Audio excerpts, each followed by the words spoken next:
She told me to leave. And for the first time in my life, I didn't argue. My mother didn't yell. She didn't hesitate. She just looked at me and said, "You should leave." And I did. No argument, no tears, no explanation.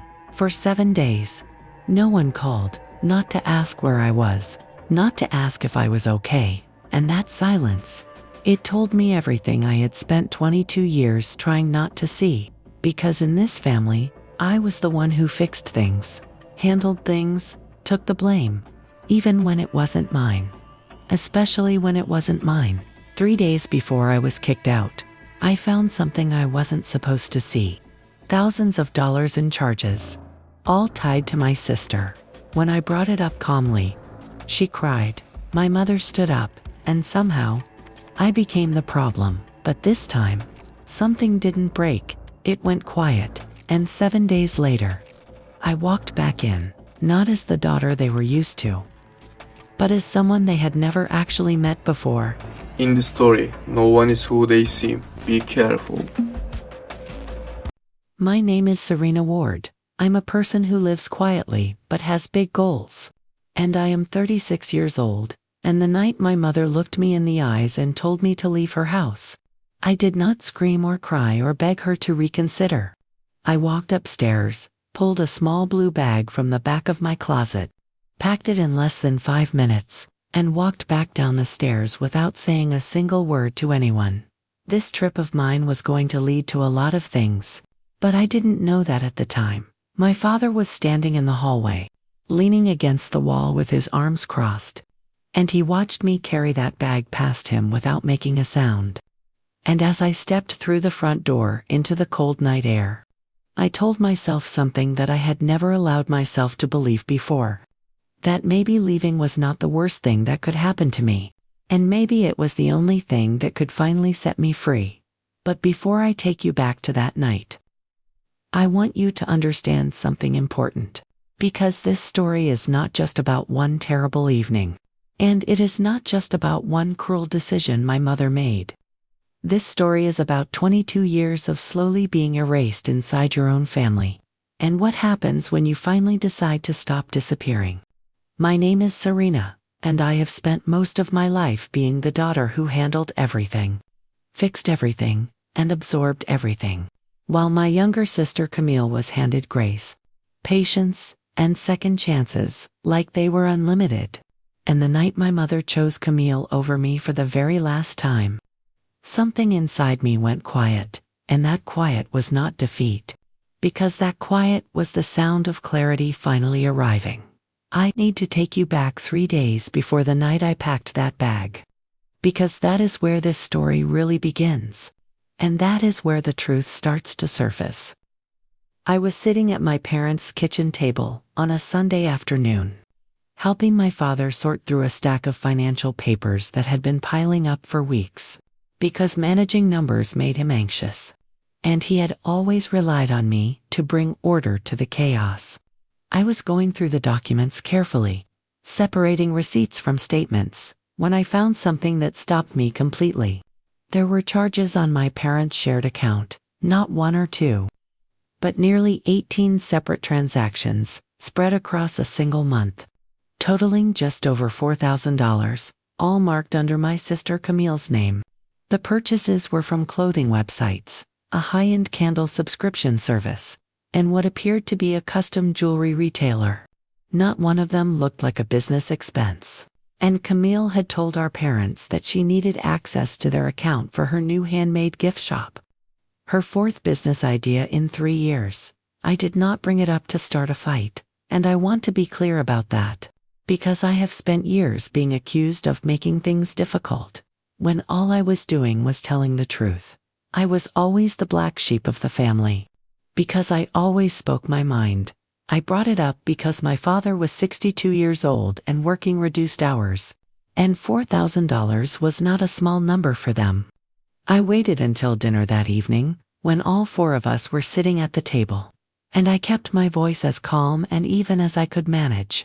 I told Camille that I had gone through the account statements with Dad, and that the charges did not match any suppliers I could find for a gift shop. She put her fork down slowly, and her eyes filled with tears almost instantly. And she looked at me with that particular expression she had always used, the one that said she was wounded and I was the weapon. "You are always doing this to me," she said, and her voice broke perfectly on the last word. "You always make me feel like I am nothing." I told her I was not making her feel anything, that I was only asking about the receipts. But she pushed her chair back from the table before I could finish my sentence, and she walked down the hall to her old bedroom and closed the door firmly behind her. If you were Serena, would you live forever or give them one last chance? My mother stood up from her chair and looked at me the way you look at someone who has just knocked over something irreplaceable. And she said nothing, because she did not need to, because the look said everything. By the time I finished washing the dishes that night, the house had divided itself the way it always did, Camille on one side and me on the other, and my mother had already chosen her position without a single word being spoken. I need you to understand that this was not the first time this had happened, and it was not the 10th time either. The pattern started when I was 14 years old, the year my parents converted the spare room into a creative studio for Camille, who was 10 and had just started painting. I had been using that room as a quiet place to study, and when my mother told me I would need to do my homework at the kitchen table from now on, I nodded and moved my books without saying a word. So, as you can see, my family always treated us differently. They loved him more, always granted his wishes, and constantly paid attention to him, but they just couldn't make him happy. My father stood in the doorway of that room that evening, and he looked at me with something in his eyes that I now recognize as guilt. But back then I thought it was just tiredness, and I went to bed without asking him about it. When I was 21, I graduated at the top of my class with a degree in architecture, and my parents came to the ceremony. But they left 40 minutes after it ended because Camille had texted my mother saying she was feeling overwhelmed and needed someone to come home. I found out later that Camille had been sitting on the couch watching a television series and had simply felt lonely, and my parents drove home to sit with her while I stood in the parking lot in my graduation gown, holding my diploma in both hands, trying to figure out why I was not enough to make them stay. When I was 28, I received a major contract with a design firm that I had been working toward for 5 years. And I called my mother from the office parking lot because I was shaking with excitement, and I wanted to share it with someone who loved me. She listened for about 30 seconds before telling me that Camille had just had a disagreement with her boyfriend and was very upset, and she asked if she could call me back. She did not call back that evening, and she did not call back the next morning either. I kept showing up anyway, because I believed for a very long time that if I just worked hard enough and stayed steady enough and remained patient enough, my family would eventually see me clearly. I told myself that story for over 2 decades, and I am telling you now that it was the most expensive lie I ever chose to believe. People look for a family they can rely on in life, someone to confide in and share their joys with. Yet, for some of us, even though our families are still alive, it's as if they weren't there at all. The night my mother asked me to leave, it was a Tuesday. I had come over after work to drop off groceries, the same thing I had done every other week for years. And Camille had been in my mother's room with the door closed since before I arrived. I could hear the low rise and fall of voices through the wall, my sister's voice climbing and my mother's voice smoothing, the same rhythm I had heard my entire life. I set the groceries on the counter, started putting things away, and waited. When the bedroom door finally opened, my mother walked out first, and her face had that expression I had learned to recognize over decades. Not angry, but decided, because angry still leaves room for conversation, and decided does not.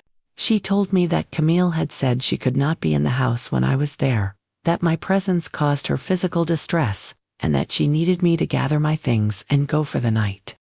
I stood very still for a moment, and I looked past my mother down the hall, where my father was standing near the coat closet with one hand resting on the wall and his eyes fixed on the floor.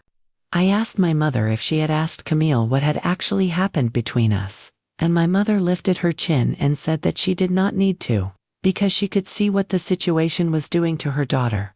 I folded the dish towel I was holding into thirds, placed it on the counter, walked to the guest closet where I had left my overnight bag from a previous visit, and I left. My father watched me walk past him, and he did not say a single word, and I thought, as I stepped outside and heard the door close behind me, that 36 years was a long time for a person to wait for their father to find his voice. I drove for 40 minutes without turning on the radio, and the only sound in the car was the hum of the engine and my own breathing, which was steadier than I expected. My husband Daniel was in the kitchen when I came through the door, and he saw the bag before he saw my face, and he did not ask me any questions. He just set down what he was doing and said, "I will make tea."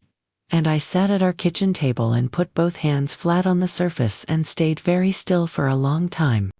There was something I had not yet told anyone except Daniel. Something I had been carrying quietly for 8 weeks. And sitting at that table in the silence of our kitchen, I placed one hand over my stomach, and I made myself a promise that had nothing to do with my parents or my sister. My child would never grow up wondering if they were enough. I turned off my phone that night, and for 7 days, I disappeared from my family completely. The first 3 days, nobody called, and that silence told me more than any conversation could have. I went to work each morning, sat through meetings, managed deadlines, spoke with clients, and came home to Daniel and to the quiet of a house where nobody needed me to disappear. On day 3, I opened my laptop and did something I had not done before. I started writing things down, not as a letter and not as a confrontation, just as a record. Dates and events and words that had been said, laid out in clear, simple lines the way I would lay out the timeline of a building project. I started at age 14 and I worked forward. All the hardships I've faced in my life, all the times I've felt excluded. The fact that my family doesn't love me even though I didn't want to, my eyes welled up. I'm a strong woman. I shouldn't let this happen. Just then, my eyes fell on the clock. I'd been sitting at the desk writing for exactly 2 hours. When I looked at the papers in front of me, and when I reached the present, I had filled 4 pages. Asterisk on day 4, my father called, and something in me, that 14-year-old girl who had moved her study books to the kitchen table without complaining, still answered when he called. His voice was careful, the voice of a man measuring his words before speaking. And after a pause, he told me that my mother had been upset, and that Camille's birthday dinner was coming up in 2 weeks, and that the family needed to figure out the arrangements. I let 10 seconds pass in silence before I asked him if that was the reason he was calling. And he said that he was calling because they needed to talk about things. And I told him that he had had a chance to talk the night my mother asked me to leave, and that he had watched it happen and said nothing. He told me that was not fair, and I told him that he was right, and I ended the call. Daniel was in the doorway of my study when I put the phone down, and I told him that my father had called about the birthday dinner arrangements.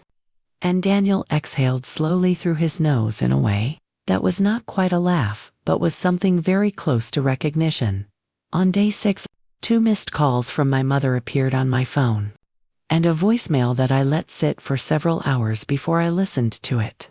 Her voice was clipped and efficient, the same tone she used when she was managing a situation rather than feeling her way through one. She said that this had gone on long enough, and that Camille was willing to move forward, and that the family needed everyone present for the birthday dinner. I listened to the message twice, not because I had missed anything but because I wanted to be certain I was hearing what I thought I was hearing. She said that Camille was willing to move forward, not that anyone was sorry, not that anything had been wrong, but that Camille was extending her forgiveness to me for something I had not done. I saved the voicemail and added it to the record. On day 7, a text came from Camille, long and carefully constructed, full of phrases like "This has been so hard on all of us, and I just want my sister back, and Mom has worked so hard on this dinner, and it would mean everything if you were there." 4 paragraphs, and not one of them contained an acknowledgement of what she had said or what it had caused. She did not apologize because in the version of events she was living inside, she had not done anything that required an apology. She had simply expressed a feeling, and if that feeling had consequences for me, then the consequences were mine to manage, the same way they had always been. Now, tell me honestly, if you were Serena, would you go to the dinner or cut them off forever? That night, after Daniel was asleep, I sat in the kitchen with a cup of chamomile tea, and I called someone I had not called in years. My mother's younger sister, my Aunt Clara, who lived 2 hours away and had always kept a careful distance from the center of our family's gravity. She picked up on the second ring, and her voice was warm and unhurried, the voice of someone who had been expecting this call for a long time. I told her what had happened, and she listened without interrupting, and when I finished, she was quiet for a moment, and then she said something that I have not stopped thinking about since. She said, "Your mother learned this from watching her own mother do it. And your grandmother learned it from somewhere before that. And the only way to stop a pattern like this is to be the person who finally refuses to pass it on." I stayed very still on the phone, holding my tea with both hands, and I asked her what she meant. And she told me something I had never known, that my grandmother had done the same thing to my mother and her younger sister decades ago. That my mother had been the protected one and her sister had been the invisible one. And that somewhere inside my mother, she believed this was simply how families worked. One child to shield and one to absorb. It does not excuse it, Clara said, but it explains it. And knowing the difference matters when you decide what to do next. I asked her what she thought I should do, and she was quiet for a moment. And then she said, "Go to that birthday dinner. But do not go empty, and do not go alone, and go as yourself. Not as the version of yourself that has spent 22 years making herself smaller so everyone else could feel bigger." I did not sleep much that night. But when morning came, I felt something I had not felt in a very long time. And the only word I have for it is, ready. Part 2. The birthday dinner was on a Saturday. And I spent the morning of it standing in front of my closet for longer than I usually allow myself. Not because I was uncertain about what to wear, but because I was deciding what version of myself to bring into that room. I chose a deep navy dress, simple and clean. The kind of outfit that says, I am not here to perform, and I am not here to shrink. And when Daniel saw me come downstairs, he looked at me the way he looks at a closing argument that he knows is going to land. He handed me my coat without a word, and we drove to my parents' house in the kind of quiet that feels like two people breathing at the same rhythm. Clara was already there when we arrived, seated at the far end of the living room with a glass of water and the calm expression of someone who has made peace with hard things. And when she caught my eye across the room, she gave me a small, steady nod that said everything it needed to say. My mother greeted me at the door with a smile that arrived a half-second too late. The kind of smile that is assembled rather than felt. And she touched my arm briefly and told me she was glad I came. And I told her thank you and walked inside. Camille was in the kitchen, arranging a fruit platter with the focused energy of someone who needed to be seen doing something useful. And when she looked up and saw me, she smiled wide and immediately crossed the room to hug me. And the hug was warm and long and felt completely genuine. And that was the part that used to confuse me. Because Camille's warmth was always real, her love was always real, and that made the other parts so much harder to name. I hugged her back, because she was my sister, and I loved her. And then I stepped back and held my ground. Dinner moved the way family dinners do. Conversation filling the surface of things. Someone asking about work. Someone commenting on the food. My father telling a slow, quiet story about a fishing trip that nobody fully listened to, but everyone politely smiled at. I watched the room the way Clara had described watching rooms her whole nursing career. Not waiting for something to happen, but simply seeing clearly what was already there. My mother refilled Camille's water glass twice without being asked and did not notice that mine was empty. My father laughed at something Camille said with a warmth in his eyes that I recognized because I had spent years searching for it when it was directed at me. Then Camille stood up to make a small speech. The way she always did at family gatherings, because she understood instinctively that the person holding the room was the person who felt safest. And she thanked my parents for everything they had given her. And her voice went soft in all the right places, and my mother pressed a hand to her heart. And it was a genuinely moving moment, because that was the truth of it. Camille was not performing cruelty, she was performing survival, the only way she had ever been taught. And then she looked at me and said she was so grateful we were all together again and that family always found its way back. And she said it like it was a resolution rather than a beginning. Like the story was already over, and everything was already forgiven, and the page had already turned, and I felt something settle in my chest. Quiet and certain, and I put down my fork, and I spoke. I said that I was grateful to be there too. And I said it genuinely, because I was. And then I said that I needed to say something honest before the evening went any further. Because I had spent a very long time letting evenings go further without saying honest things, and I was not willing to do that anymore. The table went still. My mother's expression shifted from warm to watchful. My father looked at his plate and then looked back up at me. And there was something in his face that I had not seen before. Or perhaps I had seen it and never let myself believe it. Something that looked like he was finally ready to hear whatever came next. He told them that I had not come back because I had forgiven what happened. Because forgiveness is something that happens after acknowledgement, and nothing had yet been acknowledged. I told my mother that I loved her, and that I knew she loved me, and that love and fairness were not the same thing, and that she had spent 22 years treating them as if they were. I told Camille that I was not her enemy, and I had never been her enemy. And that the story where I was the difficult one and she was the fragile one was a story that had hurt both of us. Because it had taught her that she could not survive without rescue, and it had taught me that I did not deserve to be seen. I kept my voice even and low, the same voice I used in client meetings when the truth was inconvenient but necessary. And I did not raise it once. Clara spoke next. And she did it the way she had described, measured and deliberate. And she told my mother simply and directly that she had watched our family from the outside for a long time, and that what she saw was a pattern that had started long before any of us were born, and that it was not too late to change it, but it was very close to being too late for me. My mother's eyes filled with tears, real ones, the kind that come from recognition rather than performance, and she looked at me and then looked away.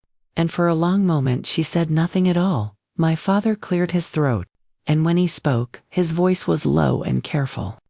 The voice of a man who had been measuring his words for 30 years, and had finally decided that the measurement no longer mattered as much as the saying. He told me that he had known it was not fair. For a long time he had known, and that he had chosen his wife's comfort over my dignity more times than he could count, and that he was not asking me to forgive him that evening. He was just asking me to know that he saw it now, clearly, without excuses. I looked at him for a long time, and I told him that I heard him. And that hearing it was a beginning, even if it was not enough on its own. And he nodded once, and did not look away. Camille was quiet through all of it. And when she finally spoke, her voice was different from any version of it I had heard before. Smaller and unsteady. Like something carefully constructed had come apart, and what was underneath was not nearly as polished but was considerably more true. She said that she did not know how to be in this family without someone protecting her. And she said it like a confession rather than an accusation. And she looked at me with something in her eyes that was not the practiced sorrow I had watched her use for years. It was just fear, plain and real. The fear of someone standing on ground that has shifted and not knowing what comes next. I told her that I did not want to be her opponent and I did not want to be her rescuer. That I wanted to be her sister, and that being her sister meant telling her the truth, even when the truth was uncomfortable. And that I hoped one day she would want the same from me. She did not say anything back, but she held my eyes for longer than she usually did, and I counted that as something. Asterisk. I had written 3 things in my notebook that morning, 3 things I needed before I could rebuild anything with my family, and I said them clearly before the dinner ended. I needed a genuine acknowledgement from Camille of what she had said and what it had caused. I needed my parents to stop speaking about me to other people in my absence. And I needed everyone to understand that the next time a boundary I set was crossed, I would leave without argument and without a second warning. Not as punishment, but as protection. For me, for Daniel, and for the child I was carrying. My mother looked up when I said that last part, and her hand went to her mouth. And my father's eyes went bright. And even Camille, sitting with her hands folded in her lap, blinked and looked at me with something that was slowly becoming real. I was 12 weeks along, and this was not how I had imagined telling them. But it was the most honest version of the announcement I had, and honesty was the only currency I was still willing to spend in that family. We drove home in the dark, Daniel's hand resting on the gear shift between us. The city lights moving past the windows in long, slow streaks, and I kept one hand on my stomach the whole way, feeling the quiet hum of something beginning. The pattern that had moved through my family like a river through rock for decades, carving the same channels deeper with every year, had finally met something it could not cut through. And that something was a woman who had packed a bag in 5 minutes on a Tuesday night and spent 7 days in silence, learning to hear herself clearly. I did not know yet what my family would choose. Whether my mother would soften into honesty or harden into defense. Whether Camille would do the slow, difficult work of becoming someone who did not need a villain to feel safe.